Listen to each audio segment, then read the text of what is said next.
BNP বলে চাঁদাবাজি করছে। কিন্তু একটা জিনিস আমাকে পরিষ্কার করতে হবে যে এখন এখানে বিএনপি কি করছে, বিএনপি কেন নির্বাচন চাচ্ছে, নির্বাচনের জন্য পাগল হয়ে যাচ্ছে। তো নির্বাচনের জন্য পাগল হবে না তো কি হবে? আপনারা তো দেশ চালাতে পারতেছেন না, তো যদি না পারেন তাহলে নির্বাচন দেন, এটা তো যৌক্তিক কথা। প্রশ্ন হচ্ছে আমরা কি বলেছি? আমরা বলেছি যে আপনি সংস্কার করে নির্বাচনের দিকে এগিয়ে যান। যে এখানে স্যাবোটাজ করা হচ্ছে, এই স্যাবোটাজটা কারা করছে? এটা কি আমাদের পার্শ্ববর্তী দেশ? অনেকে বলার চেষ্টা করছে রয়ের স্যাবোটাজ চলতেছে। হ্যাঁ, র এরকম একটি অস্থিতিশীল অবস্থা পরিস্থিতি তৈরি করার চেষ্টা। আপনার টেকটা জানতে চাই, আপনার মন্তব্য জানতে চাই। না, প্রথমে আমি বলি আপনাকে, আপনি যদি র এর কথা আনেন বা এগুলা কি জানেন, র বলেন, সিআইএ বলেন, মোসাদ বলেন, আইএসআই বলেন, তাদের তো নিজস্ব কিছু কাজ আছে। তারা প্রত্যেকে তার রাষ্ট্রের জন্য কাজ করে, সেখানে সে তার রাষ্ট্রের কাজ করবে। সেই কাজগুলোর কাছে, সেই গোয়েন্দাগুলোর কাছে আপনি আমি বিক্রি হই কিনা, দ্যাট ইজ ইম্পর্টেন্ট। তো আপনি যদি রকে ব্লেম দেন, আমি বলবো এটা তো রয়ের অপরাধ নয়, অপরাধটা আপনার আর আমার। যেমন ধরুন, আপনি গাড়ি চালিয়ে যাচ্ছেন, পুলিশ গাড়ি থামাইলো, আপনার গাড়িতে মাদক পাওয়া গেল, এখানে গাড়িটাকে থানা সিজ করে ফেলে, ইট ইজ রং। কারণ এই গাড়িতে মাদক তো আমি উঠাইছি, গাড়িতে উঠায় নাই, গাড়ি নিজে উঠায় নাই। বিচার হবে মাদকের এবং মাদক বহনকারীর, গাড়ির নয়। এই কনসেপ্ট আমাদের রং। আমরা গাড়ি আটকে রাখি, তো পুলিশকে জিজ্ঞেস করলাম যে ভাই গাড়ি আটকে রাখেন কেন? বলে আলামত হিসেবে। তা আমি বললাম আলামত হিসেবে যদি গাড়ি আটকান, তাহলে একটা বাড়িতে রেপ হয়েছে, সামবডি ওয়াজ রেপড, তাহলে কি আপনি সেই বাড়িটা তুলে নিয়ে আসবেন আলামত হিসাবে? এগুলা কি ধরনের কথা বলেন? কিংবা সেই বাড়ির খাট পালঙ্কে নিয়ে আসছেন যে এই খাটের উপরে রেপ হয়েছিল? এটা খোরা যুক্তি। ইন্টেলিজেন্সটা তার কাজ করবে। আমার দেশেও তো এনএসআই আছে, আমার দেশে তো ডিজিএফআই আছে, আমার দেশে তো মিলিটারি ইন্টেলিজেন্স আছে, তো তারাও তো কাজ করে, তাই না? তো প্রশ্ন হচ্ছে যে যার যার কাজ করবে ইন্টেলিজেন্সটা, সুতরাং ওদেরকে আমরা ব্লেম দেওয়াটা আমাদের অপরাধ। আপনি বিক্রি হচ্ছেন কিনা, that is important, number one. Number two, আপনি আসেন মব জাস্টিসের কথা বলছেন যে দেশে সরকার থাকলে মব জাস্টিস হয় না। মব জাস্টিস কয়েক রকমের হয়, দুই রকমের যদি অ্যাটলিস্ট ধরেন। একটা হলো সরকারি ইন্ধনে মব জাস্টিস, আর একটা হইলো সরকারের কথা শোনে না, নন কোঅপারেশন করে মব জাস্টিস। যেমন শেখ হাসিনার সময় প্রচুর মব জাস্টিস হয়েছে, সেটা কোনটা? আপনার পছন্দ হইলো না, আপনাকে নিয়ে আয়নাঘরে রাইখে দিছে, আপনার ভিতরে কোনো মামলা নাই অফিসিয়ালি, আপনার ভিতরে কোনো ওয়ারেন্ট নাই, কিচ্ছু নাই, আপনাকে কোর্টে প্রডিউস করা হচ্ছে না, বাট আপনি একটা কাস্টডিতে। এটা কিন্তু মব জাস্টিস। তো সেটা ছিল সরকারের পৃষ্ঠপোষকতায়। আর আজকে যে মব জাস্টিস গুলো হচ্ছে, আপনি যত চেষ্টাই করেন, বলার চেষ্টা করেন না কেন, সবাই যত বলুক, অন্তত কেউ বলতে পারবে না it is done by government, অথবা এটা গভর্নমেন্ট ইন্ধন দিচ্ছে, এই ব্যাপারে কেউ বলতে পারবে না। সুতরাং মব জাস্টিসটা কেন হচ্ছে? কিন্তু কেউ না কেউ তো ইন্ধন দিচ্ছে। আমি সেটাই বলছি, কেউ না কেউ ইন্ধন দিচ্ছে যদি আপনি বলেন, তাইলে আপনি ওকে বলতে হবে পরাজিত শক্তি। সেই পরাজিত শক্তিটা এখন ইন্ধন দিচ্ছে। কারণ আমি বলি, আমি দেখেছি, আমি যদি এখন কোর্ট কাছারির দিকে তাকাই, দৃষ্টি দেই, আপনি দেখবেন যে আইনজীবীরা, যে সমস্ত আইনজীবী প্রচুর ইনকাম করতেছে, প্রচুর ইনকাম, কিরকম যে তারা এমন লোকের মামলাগুলো করছে তারা কিন্তু পরাজিত শক্তির অংশ, তাদের পক্ষে ডিফেন্স দিচ্ছে। এখন আপনি যদি বলেন যে সে কি আইনের আশ্রয় পাবে না, ডেফিনেটলি পাবে। কিন্তু আপনি যদি রাষ্ট্রীয়ভাবে চিন্তা করেন, দেশের জনগণের উপর যে নির্যাতন চিন্তা করেন যে কি করছে তারা, সেক্ষেত্রে যদি আপনি মনে করেন যে এই প্রিভিলেজ তারা পেয়ে যায় এইভাবে, হ্যাঁ, তাহলে অবস্থাটা কি দাঁড়ায়? সুতরাং আপনি তো indirectly in the name of advocacy you are cooperating, যে পতিত শক্তিকে আপনি কোঅপারেট করতেছেন। এটা গেল এক। দুই নম্বর, পতিত শক্তি আরো একটা কারণে কোঅপারেট করতে, আমি কোন রাজনৈতিক দলের নাম বলি না ইদানিং, আপনাকে সব জনগণ হিসাব করে বলতে হবে। কেন জনগণ বলছি? সমস্ত রাজনৈতিক দল যারা করেন তারা কিন্তু জনগণের অংশ, অর্থাৎ সমস্ত জনগণই রাজনৈতিক দলের সাথে সম্পৃক্ত না, কিন্তু সমস্ত রাজনৈতিক দলের লোকজন কিন্তু জনগণ। সুতরাং আমি জনগণ দিয়ে বুঝাবো। জনগণের একটা গোষ্ঠী আমরা যদি অগাস্টের পরে দেখি, 5ই আগস্টের পরে দেখি, জনগণের একটা গোষ্ঠী এমন একটা অ্যাটিটিউড আমরা দেখেছি দিন 15 যে তারা বোধহয় ক্ষমতায় চলে গেছে। কিন্তু সময়ের ব্যবধানে আস্তে আস্তে তারা বুঝতে পেরেছে না, আমরা তো চূড়ান্তভাবে ক্ষমতায় যাই নাই, ইলেকশনের পরে যাব। সুতরাং তাদের পৃথিবী আস্তে আস্তে ছোট হয়ে আসছে এবং তারা যখন দেখতেছে যে আমরা ইনফ্যাক্ট ক্ষমতার বাইরে, আর ক্ষমতার স্বাদ যারা পাচ্ছে বা ক্ষমতার নিকটবর্তী যারা আছে তারা হলো সমন্বয়ক, জাতীয় নাগরিক কমিটি, টু সাম এক্সটেন্ট কিছু ইসলামী ফোর্স, এটা বোঝা যায়। এখন আমি যদি দালিলিক প্রমাণ চান আমি দিতে পারবো না, কিন্তু আপনি যদি বাইরে নামেন, বাইরে আবহাওয়াটা ঠান্ডা না গরম বা শীত পড়ছে কিনা আপনার বলা লাগবে না, কেউ জানান দিতে হবে না। আপনার আবহাওয়া আর আপনার শরীর দুইয়ে মিলে বুঝে নিবেন শীত পড়েছে। তা আমরা কিন্তু এখন বুঝতে পারি সরকারের কাছাকাছি কোন দলগুলো আর সরকারের কাছে নাই কোন দলগুলো। তা সরকারের কাছে নাই যে দলগুলো তাদের সাথে কিন্তু পতিত সরকারের একটা যোগসাজশ হতে পারে, যে একটা নতুন দল হতে যাচ্ছে সরকারের যোগসাজশে, কাজে আমাদেরকে ইউনাইটেড হতে হবে। এটার মানে হচ্ছে it is not real democracy brother, এটা হলো মারামারি করে নতুন কাউকে আসতে দিব না তার পদ্ধতি। এটা আমার ব্যক্তিগত মতামত। এখন আসেন, এখন এই বললাম সরকার আছে কিনা, সরকার কিন্তু অলওয়েজ কাজ করে কি দিয়ে? প্রশাসন দিয়ে। আপনি হয়তো খেয়াল করলে জানবেন যে বিগত সরকার, পতিত সরকার যে ছিল, তার আয়নাগর যে শুধুমাত্র রাজনীতিবিদদের জন্য ছিল বা দেশের সাধারণ নাগরিকের জন্য ছিল তা নয়, অনেক অফিসিয়ালের জন্য হয়েছে, যেই অফিসিয়ালকে তারা হার্মফুল মনে করেছে। যেমন ধরেন একজন মেজর আজমি, তাকে বের করে নিয়ে আয়নাগরে রেখে দিল। সে তো বেসরকারি লোক না, সে সামরিক লোক। আবার অনেক সার্ভিং লোকও সাফার করছে, কারণ যিনি মানসিক বিকারগ্রস্ত সরকার এবং ক্ষমতায় থাকা যার একমাত্র নেশা, আর এবং টাকা আয় করা যার নেশা, অর্থাৎ যিনি পাওয়ার গ্রিডি এবং মানি গ্রিডি, এই মানুষ আর যাই হোক দেশপ্রেমিক হতে পারে না। সোজা বাংলা, আপনি পাওয়ার গ্রিডি এবং মানি গ্রিডি দুইটার লোভ যদি আপনার থাকে, আপনি দেশপ্রেমিক না। এক। দুই, তাকে যারা সহযোগিতা করবে তারাও দেশপ্রেমিক না। যদি আপনি চুপ্পু রাষ্ট্রপতির কাছে আসেন, সে দেশপ্রেমিক না, কারণ শেখ হাসিনা যাকে রাষ্ট্রপতি বানাইছে তাকে নিশ্চয়ই চকের ইমাম সাহেবরা বানায় নাই। তার সাথে যার বংশে যাতে বংশে যার সাথে খাচ্য যখন মিলে তখন তাকেই নেয়। তো এখন আজকে ইউনূস সরকার প্রশাসনের কোনো কোঅপারেশন পাচ্ছে না। সেই হিসাবে যদি এক বাক্যে বলি, সরকার ব্যর্থ, এক বাক্যে বললে। কিন্তু এইভাবে বলাটা সমীচীন হবে না। আমি দায়িত্ব নিয়ে বলছি, আমি সরকারের অপোজিশন হিসেবে বলছি যে আবার সরকার কিন্তু ইতিমধ্যে, আজকে যদি মনে করেন পতিত সরকার এই পর্যন্ত ক্ষমতায় থাকতো, আমি আশা করি বাংলাদেশের রিজার্ভ থাকতো জাস্ট জিরো, ব্যাংকের টাকা থাকতো জাস্ট জিরো। আমরা কিন্তু কিছু রিকভার করেছি। এটা কেন বলছি আপনি একটা জিনিস লক্ষ্য করে দেখবেন, আমরা ইদানিং কথা শুনি সোশ্যাল মিডিয়ায় বলে আমরা আগেই ভালো ছিলাম, এমন কথাও পাই। এমন কথা কারা বলে? নির্লজ্জলা বলে। এক। দুই, ইউনূস সরকারের বদৌলতে তারা বাক স্বাধীনতা পাইছে তাই বলতে পারে। এখন যদি আপনাকে লজিক দিয়ে বলি যে আগেই ভালো ছিলাম কোন যুক্তিতে মানুষ কখন বলে, সেটা আপনি শোনেন। একটা মেসঘর আছে যেখানে 70-80 জন লোক থাকে, সেখানে বেসরকারি অফিসের পিয়ন চাপরাশি এই টাইপের লোকজন কাজ করে, এবং 70-80 জন লোকের একটা মেসে একজন ম্যানেজার নিয়োগ দেওয়া হয়। সেই ম্যানেজারের কাজ থাকে কি, মাসিক এত টাকা করে সবাই দিবে, সে হাট বাজার সবকিছু করবে, খাওয়া দাওয়া করাবে, ইত্যাদি ইত্যাদি, বিদ্যুৎ বিল, পানির বিল, ঘর ভাড়া সব সে পরিশোধ করবে। এইভাবে সে 5-7 বছর চালানোর পর হঠাৎ তার বিরুদ্ধে নানান অভিযোগ ওঠে। তখন একটা পর্যায়ে আবার সবাই মিলে ওই ম্যানেজারের বাদ দিয়ে আর এক ম্যানেজার রাখলো, যে একেবারে সততায় যার কোনো প্রশ্ন নাই। কিন্তু সে যখন কাজ শুরু করলো, একই রেটে সবাই টাকা পয়সা দিচ্ছে, কিন্তু দেখা যাচ্ছে সে যখন বাজারে যায়, কাঁচা বাজারে, বলে ও আপনি তো নতুন ম্যানেজার হয়েছেন তাই না, কারণ সবাই চেনে, লোকাল।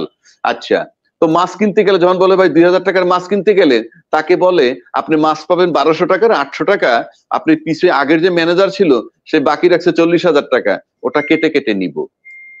এরপর যখন তরকারির কাছে যায় ওই একইভাবে টাকা কাটে, সে 2 দিন পরে বাজার বন্ধ করে দিল, অন্য বাজারে যাওয়া শুরু করলো, তার গতিরোধ করলো, বললো মিয়া বাকি পাই আপনার কাছে, আপনি পিসের টাকা দিবেন না, অন্য বাজারে যান। না, এটা হবে না। এখন মহা মুশকিলে পড়ছে, সে বাজার করতে এসে পিসের পাওনা দিতে হয়। এইভাবে বিদ্যুৎ বিল দিতে গিয়ে দেখে আগের 40,000 টাকা বিদ্যুৎ বিল বাকি, সেইটা দিতে গেলে নুন আনতে পান্তা ফুরায়, এখন তার টাকায় কাবার হয় না। আবার তখন ওই মেসের সবাই বলে আগেই ভালো ছিলাম। মানে বুঝছেন, আমাদের ইউনূস সরকার এখন সেই জায়গাটায় পড়ছে। আপনি পদ্মা ব্রিজের নামে হাজার হাজার কোটি টাকা আত্মসাৎ করছেন, আপনি বিদ্যুৎ বিলের নামে আত্মসাৎ করছেন, আপনি এক্সপ্রেস ওয়ের নামে আত্মসাৎ, কর্ণফুলী টানেলে, এখন নুন আনতে পান্তা ফুরায়। এখন সে কি করবে? এখন সে যে সংস্কার কাজ ধরছে, এটা হইলো যে কাজকর্মগুলো ধরছে, এটা অনেকটা নদীর উপরে ব্রিজ করার মতো। নদীর উপরে ব্রিজ করা মানে বুঝেন? নদীর উপরে ব্রিজ করার মানে হচ্ছে যে একটা ব্রিজ হবে 3 কিলোমিটার লম্বা, নদীর গভীরতা 400 ফুট। এখন এই কাজ করতে লাগবে 5 বছর। প্রথম 3 বছর দেখে কেউ কোনো কাজ দেখে না, খালি বলে কি কাজ, কোনো কাজই তো দেখি না, 3 বছর পার হয়ে যেতেছে। আরে পানির নিচে কাজ করতেছে যে 3 বছর ধরে, সেই খবর তো নাই। কেননা আপনি ব্রিজ করতে গেলে সিংহভাগ কাজ হলো পানির নিচে, সেই কাদা থেকে। 3 বছর পার হওয়ার পর দেখে কি ভীম উঠতেছে, তারপরে কিন্তু লাগে 1 বছর। অর্থাৎ এখন আমার দেশটাকে যে জায়গায় রেখে গেছে, যেই গভীরে নিমজ্জিত করে গেছে, সেই নিচের থেকে বিম করে আসতে আসতে প্রচুর সময় লাগবে, এতক্ষণ তো কারো তর্স হয় না। এটা গেল 1 নম্বর। কিন্তু মিস্টার রাজ্জাকি, আমি একটা কথা বলি, সকালে উঠলে আপনি যখন দেখেন আপনার ওয়েদারটা, তখন আপনি বুঝতে পারেন যে দিনটা কেমন যাবে। সেটা ঠিক আছে। আপনি বলছেন আপনি 6 মাস পরে আপনি এসে বলবেন যে নদীর নিচে বিম হচ্ছে, এটা আপনি ভেসে উঠলে জানবেন, এমন বলার কোনো সুযোগ নেই। আপনার প্রশ্ন হচ্ছে যে আপনি আজ পর্যন্ত এই ক্রিমিনাল গুলোকে ধরতে পারেননি। আচ্ছা, এই ক্রিমিনালকে ধরার এখন পর্যন্ত আপনি বলছেন প্রশাসন কাজ করছে না। প্রশাসন কেন কাজ করছে না এটা এখন পর্যন্ত পাবলিক করতে পারেন নাই। প্রশাসনের কারা কারা আপনি বলুন তো। আপনি যেদিন আসলেন ক্ষমতায়, আপনি তো জানেন, এমন তো না আপনি আকাশ থেকে পড়েছেন, আপনি আকাশ থেকে টুপ করে পড়েছেন, পড়ার পরে দেখলেন আপনি পৃথিবীতে এসেছেন, তা তো না। আপনি তো 16 বছরের দুঃশাসন দেখেছেন। এই 16 বছরের দুঃশাসনে কারা কারা নাটের গুরু ছিল আপনি তো জানেন। আপনার তো গোয়েন্দা রিপোর্ট আছে আপনার হাতের কাছে। তাহলে তাই যদি থাকে, তাহলে আপনি প্রথম দিনেই এই 40 জন সচিবকে কেন ক্ষমতাচ্যুত করলেন না? কেন তাদের চাকরি নষ্ট খেয়ে নিলেন না? এখন 6 মাস পরে এসে আপনি যদি বলেন যে সব বিএনপি করতেছে, মানে যা কিছু এখন ঘটছে সব বিএনপি করছে, চাঁদাবাজি বিএনপি করছে, মব জাস্টিস বিএনপি করছে, দোকান ঘর বিএনপি খাচ্ছে, মানে বিএনপি ছাড়ার কোনো কথা নেই। তাহলে কি দাঁড়ালো আপনি ঘোড়ার ডিম। আপনি কি, আপনার দ্বারা কিছুই হইতেছে না। এই এখানে আমি আসি, সবকিছু বিএনপি করছে কিনা সে ব্যাপারে আমার কোনো কমেন্ট নাই। আপনি বললেন, আমার কোনো কমেন্ট নাই, কিন্তু আমি আপনাকে বলি, এখন দেখুন না, আমরা সংবাদপত্র খুলেই দেখছি কি বলে বিএনপি বলে চাঁদাবাজি করছে। কিন্তু একটা জিনিস আমাকে পরিষ্কার করতে হবে যে এখন এখানে বিএনপি কি করছে, বিএনপি কেন নির্বাচন চাচ্ছে, নির্বাচনের জন্য পাগল হয়ে যাচ্ছে। তো নির্বাচনের জন্য পাগল হবে না তো কি হবে? আপনারা তো দেশ চালাতে পারতেছেন না, তো যদি না পারেন তাহলে নির্বাচন দেন, এটা তো যৌক্তিক কথা। প্রশ্ন হচ্ছে আমরা কি বলেছি? আমরা বলেছি যে আপনি সংস্কার করে নির্বাচনের দিকে এগিয়ে যান। তো এখন এই সংস্কার করবেন নাকি মব জাস্টিস ঠেকাবেন, নাকি ন্যায় বিচার দেবেন, নাকি কিছুই তো করতে পারছেন না। মানে এই যে আমি আপনার কথা থেকে যদি বলি, আমরা যেহেতু আলোচক হিসেবে বসছি দুইজন, আপনি বলেন যে এই সরকারের টাইটেলটা কি? এই সরকারের টাইটেল হলো গণভোটে নির্বাচিত। না, গণভোটে নির্বাচিত। কিরকম গণভোট? দলমত নির্বিশেষে সবাই বলছে আপনি বসেন, এই ব্যাড টাইমটার জন্য আপনি বসেন। তার ভোট কিন্তু যদি 12 কোটি ভোটার থাকে বাংলাদেশে, আওয়ামী লীগের ভোটগুলা বাদে বাকি ভোটগুলো আমরা তাকে দিছি অলিখিত ভাবে। এক নম্বর। আচ্ছা, 1 নম্বর। 2 নম্বর হচ্ছে বাংলাদেশে ইউনূস সাহেবকে দিয়ে আমরা 2টা সরকারের অস্তিত্ব পাচ্ছি। একটা হইলো অনির্বাচিত সাংবিধানিক সরকার, আর একটা হলো নির্বাচিত সাংবিধানিক সরকার। ইউনূস সাহেব হলো অনির্বাচিত সাংবিধানিক সরকার, কারণ ইতিমধ্যে তাকে সাংবিধানিক সরকার হিসেবে বলা হয়েছে। যেমন সংবিধানের 106 ধারা মোতাবেক তাকে নিয়োগ দিছে, 1। 2 হচ্ছে দলমত নির্বিশেষে বড় বড় জনগোষ্ঠী যারা বিভিন্ন দলের সাথে সম্পৃক্ত তারা বলছেন উনি সাংবিধানিক সরকার, সাংবিধানের আলোকে নির্বাচন দিয়ে উনি চলে যাবে। আপনি যদি হাসিনার দিকে তাকান, 2014 পর 14 থেকে যে নির্বাচনগুলো হয়েছে সেটা কি সে নির্বাচিত সাংবিধানিক সরকার হিসেবে ছিল? মোটেই না, মন গড়া সরকার ছিল। যাই হোক, আমরা 2টা সরকার পেয়েছি। এখন আসেন, ইউনূস সাহেবের একটা অভিযোগ আমরা দেখলাম যে তার ঐক্যমত্য চাইছিল, সে ঐক্যমত্য, সবার ঐক্যমত্য। এবং এ ব্যাপারে নুরুল কবির সাহেব নিউ এজ পত্রিকার ওনার সাথে একটা ইন্টারভিউ দেওয়ার পর ওনাকে একটা প্রশ্ন করছিল নুরুল কবির সাহেব যে আপনি তো জাতীয় ঐক্যমত্য গঠন করতে চাচ্ছেন, সেটা কি সাকসেসফুল হয়েছেন কিনা? তখন উনি বলছেন যে হ্যাঁ, যখন সমস্ত রাজনৈতিক দল আমার সাথে এসে বসে তখন আমি ঐক্যমত্য পাই, কিন্তু এখান থেকে চলে যাওয়ার পর যার যার ভিন্ন ভিন্ন স্ট্যান্ড তারা নিয়ে নেয়। এটা গেল 1। 2 হচ্ছে আপনি এই সরকারের কাছে নির্বাচন দাবি করছেন, আমিও বলছি সংস্কার করে আপনি নির্বাচন দিয়ে যান। সেক্ষেত্রে আমার মনে হয় দেশের জনগণের একটা রোল থাকা উচিত ছিল। সেটা কি, যে আপনি এই সরকার টেক ওভার করার পর আনসার এসে দাবি নিয়ে আসলো, আনসার তার দাবি নিয়ে আসলো আমাদের পার্মানেন্ট করো। আচ্ছা, কর্মচারী প্রজাতন্ত্রের কর্মকর্তা কর্মচারী সম্প্রতি কিছুদিন আগে গিয়ে বললো আমাদের মহার্ঘ ভাতা বৃদ্ধি করো। আচ্ছা, শিক্ষকরা গিয়ে বলতেছে আমাদের ভাতা বৃদ্ধি করো। মাস্টার হলে যারা চাকরি করে তারা বলে আমাকে পার্মানেন্ট করো। তারপরে কি বলে, ইভেন আহত ছাত্র তাদের চিকিৎসার পয়সা পর্যন্ত চাচ্ছে। এবং আচ্ছা, আপনি যখন বলতেছেন, আমরা যখন সবাই বলতেছি আপনি অনির্বাচিত বা সাংবিধানিক সরকার, আপনি নির্বাচন দিয়ে চলে যাবেন, সেক্ষেত্রে আমাদের তো একটা মৌখিক ভূমিকা থাকা উচিত ছিল বা একটা মুখ্য ভূমিকা থাকা উচিত ছিল যে উনি তো নির্বাচিত সরকার নয়, বিগত 15 বছর তোমরা কোনো দাবি দেওয়া করো নাই, আজকে হঠাৎ করে এই দাবি দেওয়া নিয়ে এসে তাকে বেকায়দায় ফেলতেছো কেন? তোমরা বাড়িতে যাবা, উনি সুন্দর নির্বাচন দিয়ে চলে যাবে, আমরা যারা নির্বাচিত হয়ে আসবো তখন আমাদের কাছে দাবি দেওয়া নিয়ে আসবা। এই কথাটা তো কেউ বলে নাই টিটু ভাই, আমরা তো কারো কাছ থেকে শুনি নাই যে তাদেরকে বলছে। তাহলে আপনি যদি দেখেন, আপনি টিটু ভাইয়ের কাছে একটা নির্বাচন চাচ্ছি, বাট আমি আপনাকে সুস্থ অবস্থায় রাখতেছি না। আপনি রাস্তায় যারা আন্দোলন করতেছে, 7টা কলেজ তার আগে ইউনিভার্সিটি দাবি করতেছে, আপনি কি এদেরকে ফেলে দিবেন? ফেলে দিলে তো দেশ কলাপস হবে 24 ঘন্টার মধ্যে। তা আমরা তো যারা নাগরিক, সচেতন নাগরিক, তাদের তো বলা উচিত যে ওনাকে টাইম দাও। উনি ডিসেম্বর পর্যন্ত টাইম নিছে, আবার ব্যর্থতায় 26 জুন পর্যন্ত টাইম নিছে। যদি তাই হয়, ইতিমধ্যে সব দল যদি ঐক্যমত্য হয় যে ঠিক আছে ডিসেম্বরের মধ্যে তুমি নির্বাচন দাও, পাশাপাশি বলতে হবে দলমত নির্বিশেষে প্রশাসন তুমি মাঠে নামতে বাধ্য। তুমি কেন মাঠে নামবা না? তুমি প্রজাতন্ত্রের কর্মচারী, তোমাকে তো সরকারের ডাইরেকশন দেওয়ার দরকার নাই, তোমার নিজস্ব ডাইরেকশন আছে, তুমি কি করবা, তুমি কি করতে পারো, তুমি কিভাবে আইন চালাবা, তুমি বাধ্য। আমরা কি কেউ বলছি? আমরা কিন্তু কেউ বলি নাই। এটা কিন্তু আমাদের একটা অপরাধ যদি আমরা নাগরিক হিসেবে দেখি। আর যদি মনে করেন যে না, তাকে সরাই দিলে আমি ক্ষমতায় যাব ব্যক্তিগতভাবে, সেটা অন্য কথা। এখানে আমার একটা ব্যক্তিগত গবেষণা আছে। গবেষণাটা কি, যে আমরা কি সত্যি সত্যি নির্বাচন করে ক্ষমতার পালা বদল করতে চাই, বা নাকি নির্বাচন দিলে পরে করতে বাধ্য হবে সেটা চাই। কেননা আপনি লক্ষ্য করে দেখবেন যে ইউনূস সাহেবকে সরানোর রাস্তা, বাংলাদেশে 2টো রাস্তা আছে। ইউনূস সাহেবকে ক্ষমতা থেকে সরানোর কথাটা কেন আনছি আপনি নিশ্চয়ই বুঝবেন। পরাজিত শক্তি যারা, তারা নিশ্চয়ই চায় না ইউনূস ক্ষমতায় থাকুক, সেই অর্থে বললাম। আর ইউনূসকে ক্ষমতা থেকে সরানোর কোনো শক্তি নাই কারো, 2টো শক্তি আছে। একটা শক্তি হলো নির্বাচন। নির্বাচন দিলেই কেউ নির্বাচিত হবে, তার কাছে ক্ষমতা দিয়ে চলে যেতে হবে। আর বিকল্পটা হলো যদি উনি স্বেচ্ছায় চলে যান নির্বাচন না দিয়ে, তাকে কেউ তাড়াতে পারবে না, এ ব্যাপারে আমি মোটামুটি নিশ্চিত। যদি বলেন কেন, সেটা আপনিও বুঝেন, আমিও বুঝি। সুতরাং আমার একটা কোশ্চেন মার্ক রেখে দিলাম।